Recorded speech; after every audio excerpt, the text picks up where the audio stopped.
en este momento, en el nombre de Cristo Jesús, pedimos su dirección nuevamente, Padre. Queremos, Señor, llegar delante de su presencia, así como lo hemos hecho a través de estos cantos, Padre, a través de este tiempo que hemos tenido de alabanza, de adoración, Padre. Gracias, Señor, porque es un tiempo de comunión, Padre. Es importante, Señor, alabar su nombre, y dentro de ello está nuestra alabanza personal, Padre. Que haya sido, Señor, una alabanza de adoración genuina, Señor, porque eso es lo que buscamos, ser cristianos genuinos, Padre. Ruego, Señor, en el nombre de Jesús, que usted bendiga este tiempo, Señor, que es muy especial, porque es un tiempo en el cual cada uno de nosotros tiene esa comunión con usted, y de igual manera, como iglesia, tenemos ese tiempo de comunión, Padre. Que los que estamos aquí verdaderamente tengamos con toda la intención y el anhelo en el corazón de darle la honra y la gloria que usted se merece, Padre eterno. Oro en el nombre de Jesús para que me dé, Señor, la sabiduría, el entendimiento, el discernimiento de su palabra, y sobre todo, Señor, ser iluminado a través del Espíritu Santo, Padre, en el conocimiento, Padre. Oro esta mañana, Señor, para que lo que hagamos únicamente sea honrar, exaltar, bendecir, engrandecer su nombre. En Cristo Jesús oro. Amén.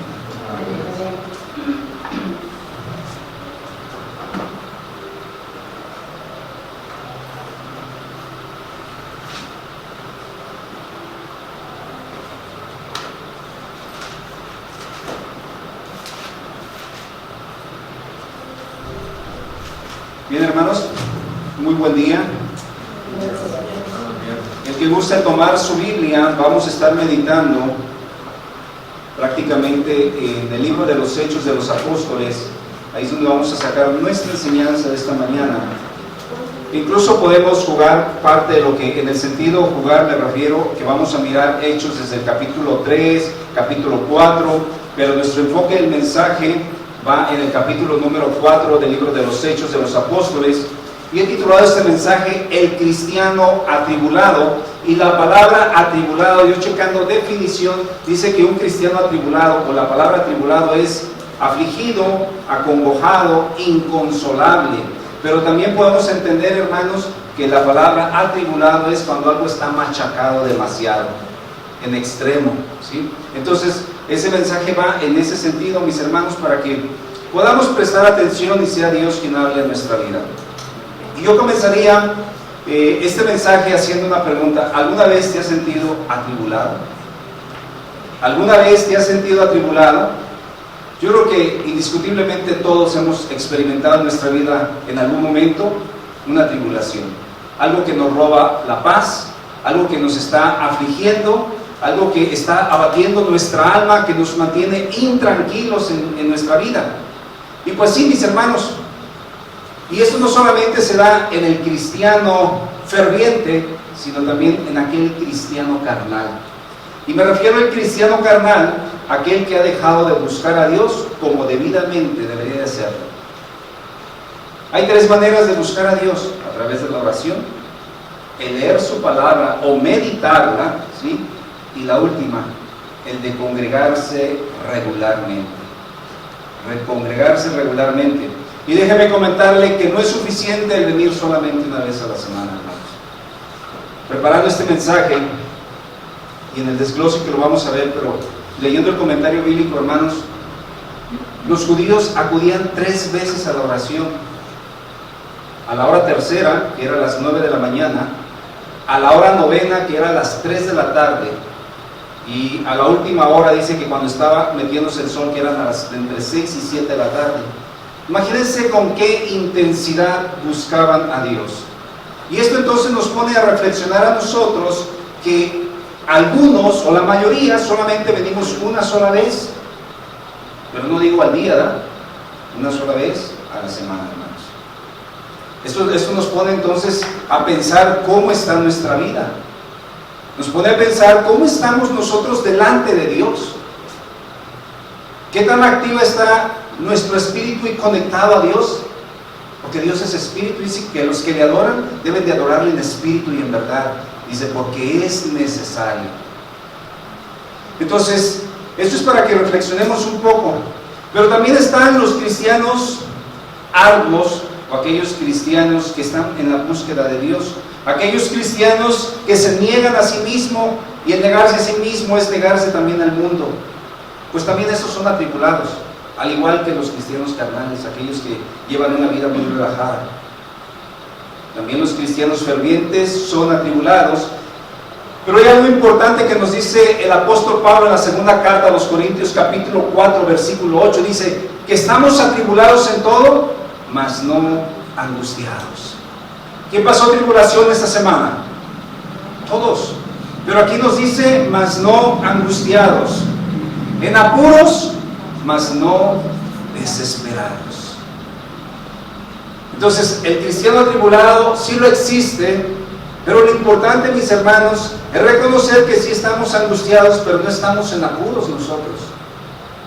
Porque usted no va a tratar de solucionar las situaciones adversas a la vida con sus propias fuerzas.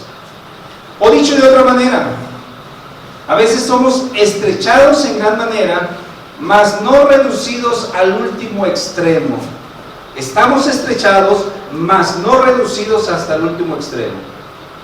Y para que usted pueda entender esta ilustración de estas palabras, podemos decir que cuando salió el pueblo de Dios del cautiverio de Egipto, iban comandados por Moisés, y cuando llegaron frente al mar, que estaba ahí, que no podían cruzarlo en cierto momento, pero atrás venían los egipcios, y venía Faraón, y venía gente de a caballo, fue un momento en el cual ellos podían estar estrechados en gran manera. Volver atrás no podían porque venía el ejército. Al frente estaba ese mar que no podían cruzar. Era un momento a lo mejor reducidos al extremo, hasta cierto momento. Y a lo mejor nos hemos sentido nosotros de esa manera. Volteamos para un lado, no vemos la solución, volteamos para el otro, sí, pero la palabra dice, pero los que esperan en Jehová tendrán nuevas fuerzas. Eso es lo hermoso, hermanos, los que esperan. No los que desesperan, los que esperan en el Señor tendrán nuevas fuerzas. Y aquí viene el propósito del mensaje. La tribulación no debe ser motivo o razón para sentirse acongojado o con manos caídas, sino la palabra de la cruz debe ser un aliciente para nuestras vidas, como lo dice ahí la primera carta a los Corintios, capítulo 1, versículo 18, aunque mi enfoque está en la última parte de este versículo, lo voy a leer completo, dice, porque la palabra de la cruz es locura a los que se pierden. Pero escuche esta segunda parte, pero a los que se salvan, esto es a nosotros, es poder de Dios. Entonces, ¿qué viene a ser la palabra para nosotros? Poder de Dios. Y si usted está confiando en sus fuerzas, déjeme decirle que usted ya no va a avanzar más. Pero si usted en esos momentos de tribulación, usted confía en la palabra de la cruz y es un aliciente, entonces entenderá que es poder de Dios para su vida. La tribulación causa apego a Cristo, eso es lo que debe de suceder, apego a Cristo. Pero también según con el cristal con que lo vea usted. Para Pedro y Juan, que son los personajes principales de Hechos capítulo 4, para ellos la tribulación causó apego a Cristo. Vamos a mirar 3 puntos de ellos. El primero, el cristiano atribulado o cristianos atribulados por la palabra. Si alguien te pregunta a ti, ¿eres cristiano? ¿Qué solemos responder sin pensarlo 2 veces? ¿Sí? O a veces, o tal vez. ¿Qué suele responder? El pasaje del libro de los Hechos de los Apóstoles, en el capítulo 4, nos relata ese primer encuentro de esos 2 apóstoles que se enfrentaron a las autoridades religiosas. Hechos capítulo 4, versículo 1 dice, hablando ellos ante el pueblo. ¿Quiénes eran los que estaban hablando? Pedro y Juan. Ellos eran los que estaban hablando ante el pueblo, porque ahí es donde ellos estaban concentrados. Pero ¿qué es lo que estaba sucediendo? ¿Qué estaban hablando estos 2 personajes? Pues todo se desata, mis hermanos, En el capítulo 3, cuando dice que en la hora novena, cuando ellos iban a orar, dice que ocurrió una curación de un cojo. Esto lo puede leer usted con calma en casa, y lo que a mí me impacta es la respuesta que le da Pedro a este hombre cojo que esperaba recibir de ellos algo. No lo que recibió, una sanidad absoluta y total, sino que él esperaba que le diesen dinero, algo con que suplir su necesidad. Mas sin embargo, ellos dijeron en Hechos capítulo 3, versículo 6, mas Pedro dijo, no tengo plata ni oro. Dice, pero lo que tengo te doy, en el nombre de Jesucristo de Nazaret. Dice, levántate y anda. ¿Qué palabras con poder? No le podía ofrecer bienes materiales, pero sí le ofreció algo que iba a ser una verdadera solución a su problemática. Y nosotros sabemos que el nombre de Jesús es poder, porque Él le dijo, en el nombre de Jesucristo de Nazaret, levántate y anda. Pero esta curación llevó a ellos, a Pedro, ¿sí?, y a Juan, fueron llevados al pórtico de Salomón. ¿Qué era el pórtico de Salomón? Dice que era una entrada con columnas ahí, y ellos ahí dieron un gran discurso, y este gran discurso es porque tuvieron una gran audiencia. Así que aprovechó la oportunidad para hablar acerca de Jesús. Y el hablar acerca de Jesús era presentarlo con claridad, un mensaje amplio. Ahí sí le recomiendo que usted pueda leer el libro de los Hechos de los Apóstoles, capítulo 3, del versículo 11 al 26, porque él aquí hizo varias cosas importantes. Primeramente, dijo quién es Jesús en ese mensaje. También dijo cómo rechazaron a Jesús y cómo ese rechazo de Jesús fue fatal, fue algo erróneo lo que cometieron. Y por último, que necesitaban hacer cambios, necesitaban hacer muchas cosas para cambiar esa situación. Entonces Pedro dijo que todavía había esa oportunidad de Dios, el creer y aceptar a Jesús como ese Mesías y como el Señor de sus vidas. Por eso Hechos capítulo 3, versículo 19 dice, así que arrepentíos y convertíos para que sean borrados vuestros pecados, para que vengan de la presencia del Señor tiempos de refrigerio.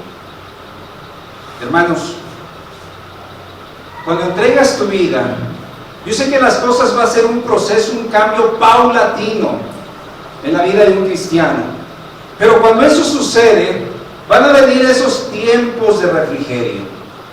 Vas a sentir que de tu propia vida fueron quitados tantos pecados, tanta maldad, tanta desobediencia, y vas a poder experimentar lo que nunca antes habías podido experimentar, aún ni buscando en otras cuestiones. Solamente cuando sean borrados tus pecados, entonces podrás entender y saber que vas a tener ese tiempo de paz, ese tiempo de refrigerio en tu vida. Hasta ahorita solamente quise introducirlos en el contexto de qué estaba hablando tanto Pedro como Juan en el pórtico de Salomón. Ahora sí vayamos un poquito más allá. Dice que a ellos les llevó una adversidad de la cual no estaban acongojados, no estaban tronándose los dedos de decir, ¿qué vamos a hacer? No, porque esto llamó la atención de algunas figuras religiosas. El que ellos se hayan parado en ese lugar, no solamente es que lo escuchó la audiencia, la gente común, sino que esto llegó también de igual manera a los oídos de los religiosos. Ahí, como dice en Hechos capítulo 4, versículo 1, la parte B, la última parte, dice, vinieron sobre ellos los sacerdotes, con él el jefe de la guardia del templo y los saduceos. Aquí vemos tres tipos de personas que llegaron a ese lugar. Primeramente los sacerdotes, y los sacerdotes tenían una influencia especial, y por lo regular eran parientes cercanos de los sumos sacerdotes, y los sumos sacerdotes eran Anás y Caifás. Ahí en Hechos menciona a Alejandro y menciona a Juan también, ¿sí? ¿Quiénes eran los otros? Porque nos dice el jefe de la guardia del templo. El jefe de la guardia del templo era el comandante de la policía de aquel lugar. Los guardias del templo que se distribuían alrededor del edificio, dice, para asegurar el orden. Vean todos los que llegaron. Y por último dice los saduceos. Esos eran los miembros de una pequeña pero poderosa secta religiosa judía que no creían en la resurrección. El tema no era fácil, hermanos. Estaban concentradas figuras ahí religiosas, podemos decir de renombre, ¿no? Entonces, recordando el discurso de Pedro en el pórtico, él decía esto, Hechos capítulo 3, versículo 15. ¿Qué es lo que decía? Matasteis al autor de la vida, a quien Dios ha resucitado, dice, de los muertos, de lo cual nosotros somos, dice, testigos. Vean cómo estaba afirmando Pedro. Primeramente les dice que ellos mataron, sí, pero el autor de la vida, refiriéndose a Jesús. Pero también le dicen a quien Dios ha resucitado de los muertos, y nosotros somos esos testigos. Entonces, estas afirmaciones, tanto de Pedro y de Juan, llevó a estas tres figuras a molestarse, a indignarse, por la razón de que ellos se sentían perturbados y estaban refutándoles sus creencias fundamentales y los ponían en tela de juicio a la autoridad de ellos como líderes religiosos. Dicen que incluso aún las reglas romanas, ¿sí?, eran bajo, no estaban tan fuertes en sentido hacia con los saduceos, porque ellos tenían casi un poder limitado sobre las posesiones del templo, a tal grado que podrían arrestar a Pedro y a Juan por el hecho de enseñar algo en contra de sus creencias. ¿Qué es lo que estaban enseñando en contra de sus creencias? Los saduceos no creían en la resurrección de los muertos. Ahí es donde estaba el problema. Hechos capítulo 4, versículo 2 dice: resentidos de que enseñasen al pueblo y anunciasen en Jesús la resurrección de entre los muertos. Resentidos. ¿Qué hace una persona resentida? Va a tratar por todos los medios de causar el más daño posible. Cuando alguien está resentido, es difícil eso, hermanos. Esto nos enseña entonces que nosotros debemos de guardar, de estar resentidos en contra de algo o de alguien, porque esto causa mucho daño, no solamente a la persona que queremos dañar, sino a nosotros mismos. Es como cuando permitimos entonces que crezca en nosotros una raíz de amargura. Esto es difícil, hermanos. Y aquí viene esta pregunta para cerrar este primer punto. ¿Cuánto estoy dispuesto a padecer por el Señor? ¿Cuánto? Nada más como comentario, hermanos. Tenemos hermanos en la fe que están dentro del interior del país, entre las etnias, compartiendo la palabra, aunque en ello vaya su integridad, hermanos.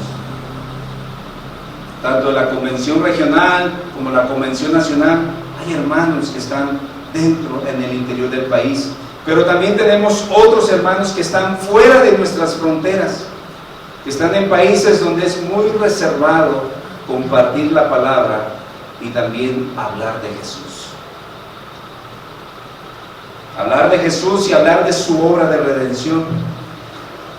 Y si esos hermanos fueran descubiertos, muchos de ellos serían reos de muerte. Como lo dice el apóstol Pablo en la carta a los Romanos capítulo 8, versículo 36, como está escrito: por causa de ti somos muertos todo el tiempo, somos contados como ovejas de matadero. ¿Cuánto estoy dispuesto a padecer por el Señor? Si estoy dispuesto a padecer, seríamos contados como esas ovejas al matadero. Esto me lleva a mi segundo punto, que es cristianos atribulados en la cárcel. Podemos ver entonces, hermanos, el denuedo de Pedro y de Juan. Ello llevó a que ellos fueran llevados a la cárcel. Hechos 4:3 dice: y les echaron la mano y les pusieron en la cárcel hasta el día siguiente, porque ya era tarde, porque ya era tarde.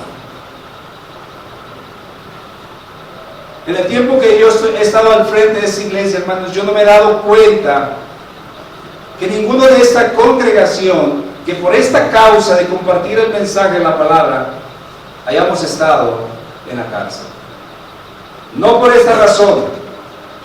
Ahora, no quiero que me comente que sí ha estado usted en la cárcel, pero por otros motivos, que a lo mejor esos no valdrían la pena ni de mencionar, porque a lo mejor serían parte de nuestra vida pasada.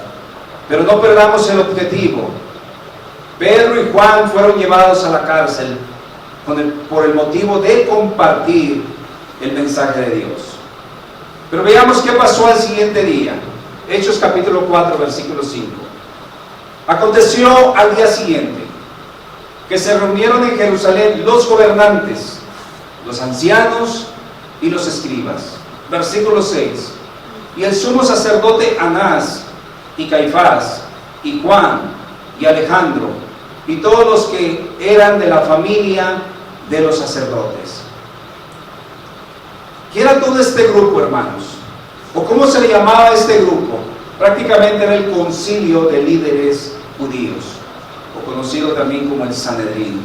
Esto era una especie como de corte suprema o un senado religioso judío que estaba compuesto por 70 miembros más el sumo sacerdote. El sumo sacerdote podría ser Anás, podría ser Caifás, alguno de ellos. Y estos estaban en este servicio que estaban presidiendo.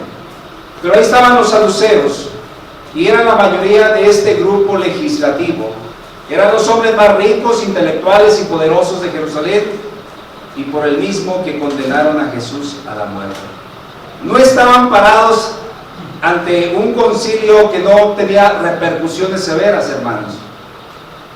Pedro y Juan estaban parados ante el mismo concilio que había llevado a la muerte a nuestro Señor Jesucristo. Lucas 22, 66 dice: y cuando era de día, se juntaron los ancianos del pueblo, los principales, sacerdotes y los escribas, y le trajeron al concilio diciendo: ¿eres tú el Cristo? Dínoslo. Y les dijo: si os lo dijere, no creeréis. Estos mismos, podemos decir, o un grupo de esta manera, llevaron a la muerte a nuestro Señor Jesucristo. El estar ahí frente a este grupo, hermanos, ¿cómo responderíamos? ¿Cómo actuaríamos usted y yo? ¿Qué haríamos en ese momento? ¿Negaríamos la fe para salir del atolladero? ¿O cómo sería nuestro proceder? ¿Qué haríamos? ¿Cómo actuaríamos? Ahora ahí estaban Pedro y Juan como seguidores de Cristo. Estaban ante este concilio como lo estuvo Jesús. Yo no sé si usted y yo actuaríamos o claudicaríamos o tendríamos el valor de responder. Pero escuche palabras del mismo Jesús refiriéndose para estos momentos. ¿Qué es lo que deberíamos de hacer? Marcos 13:9. Pero mirad por vosotros mismos, porque os entregarán a los concilios, y en las sinagogas os azotarán, y delante de gobernadores y de reyes os llevarán por causa de mí, para testimonio a ellos. Jesús ya les estaba diciendo que iba a suceder muchas cosas, y no solamente ellos, también podemos entenderlas y apropiarlas para nosotros. Versículo 10 de Marcos 13. Y es necesario que el Evangelio sea predicado antes a todas las naciones. Pero cuando os trajesen para entregarlos, no os preocupéis por lo que habéis de decir, ni lo penséis, sino lo que os fuere dado en aquella hora, eso hablad, porque no sois vosotros lo que habláis, sino el Espíritu Santo. Y eso es lo que estaba pasando en ese momento en la vida de Pedro y de Juan. Esto fue una realidad para los discípulos. Así que cuando usted y yo estemos en una encrucijada, sepa cómo debemos responder. Usted no va a hablar por lo que usted pueda hacer o por lo que usted pueda hablar, sino el que va a hablar va a ser el Espíritu Santo a través de nosotros. Y escuche el interrogatorio. Hechos 4:7. Y poniéndoles en medio, les preguntaron: ¿con qué potestad o en qué nombre habéis hecho vosotros esto? Esa es la pregunta que les hicieron. Pero ¿de qué manera contestaron ellos a través del Espíritu Santo? Versículo 8. Entonces Pedro, lleno del Espíritu Santo, les dijo: gobernantes del pueblo y ancianos de Israel, puesto que hoy se nos interroga acerca del beneficio hecho a un hombre enfermo, de qué manera éste haya sido sanado, sea notorio a todos vosotros y a todo el pueblo de Israel, que en el nombre de Jesús de Nazaret, a quien vosotros crucificasteis y a quien Dios resucitó de los muertos, por él este hombre está en vuestra presencia sano. Este Jesús es la piedra reprobada por vosotros los edificadores, la cual ha venido a ser cabeza del ángulo. Y en ningún otro hay salvación, porque no hay otro nombre bajo el cielo dado a los hombres en que podamos ser salvos. Ahí estaba la defensa de Pedro y de Juan. ¿Y con qué propósito fue esto? Como leía yo hace un momento en Marcos capítulo 13, versículo 9, para testimonio a ellos. Y ese testimonio a ellos era refiriéndose a Pedro y Juan. Esto es algo tremendo, hermanos, lo que experimentaron estos dos hombres. Versículo 13 de Hechos 4. Entonces, viendo el denuedo de Pedro y de Juan, y sabiendo que eran hombres sin letra y del vulgo, se maravillaba y le reconocía que habían estado con Jesús. Para testimonio, hermanos. Y como testigos oculares a la vez Pedro y Juan. Entonces, pudieron reconocer en la vida de estos dos hombres que, a pesar de que eran personas incultas, podemos decirlo de esa manera, se maravillaban y reconocían. Esto nos exhorta a nosotros también, hermanos, entonces, que no debemos de justificarnos para decir: es que yo no tengo la preparación de vida ni correcta. ¿Quién es el que va a hablar a través de nosotros? El Espíritu Santo. Eso tengámoslo en mente en nuestras vidas también. Entonces, el padecer por la causa de la palabra anunciada de Cristo vale la pena. Segunda carta a los Corintios capítulo 4 versículo 9 dice: perseguidos mas no desamparados, derribados pero no destruidos, llevando en el cuerpo siempre por todas partes la muerte de Jesús, para que también la vida de Jesús se manifieste en nuestros cuerpos. ¿A quién anunciamos? A Cristo. ¿Solamente cuando vienes aquí? De ninguna manera. También afuera, y sobre todo afuera, hermanos. Allá es donde deberemos ser verdaderamente la luz en medio de las tinieblas. Allá es donde verdaderamente debemos ser la sal con la gente que no conoce, aún en medio de la adversidad. Y esto me lleva a mi tercer punto: cristianos atribulados en amenaza. Es notorio que cuando alguna cuestión se va de las manos o se ve amenazada por la verdad absoluta, siempre se buscará la manera de amedrentar o amenazar. Cuando alguien se ve perdido, busca la manera como amedrentar a alguien, ¿verdad? Bueno, y esto lo vivió Pedro y Juan. No fueron excepción. Después de que el concilio viera su denuedo, viera su maravilla, ellos tuvieron que tomar otra tetra, o otra manera, ¿cómo ponerles uno dicho vulgarmente, un 4, ¿no? Hechos 4:15 dice: entonces les ordenaron que saliesen del concilio y conferenciaban entre sí. Ahí se quedaron únicamente los religiosos, porque ellos estaban rechazando absolutamente el creer en Cristo y tratar de que la verdad llegara a sus vidas. Así que les dijeron, váyanse un momento afuera porque vamos a maquinar, vamos a ver la manera como reorganizamos esto con el propósito de que ellos no sigan hablando de Jesús. Las evidencias ya estaban dadas, las evidencias eran abrumadoras y sobre todo irrefutables. ¿Por qué razón? Porque en ese primer discurso nosotros podemos ver que la vida de 5,000 personas fueron tocadas y transformadas, y un hombre cojo de nacimiento ahora caminaba. Esto les preocupó a ellos porque ellos tenían las mentes cerradas, ni siquiera tenían esa claridad para pensar con la lucidez correcta. Hechos 4:16 dice, diciendo, ¿qué haremos con estos hombres?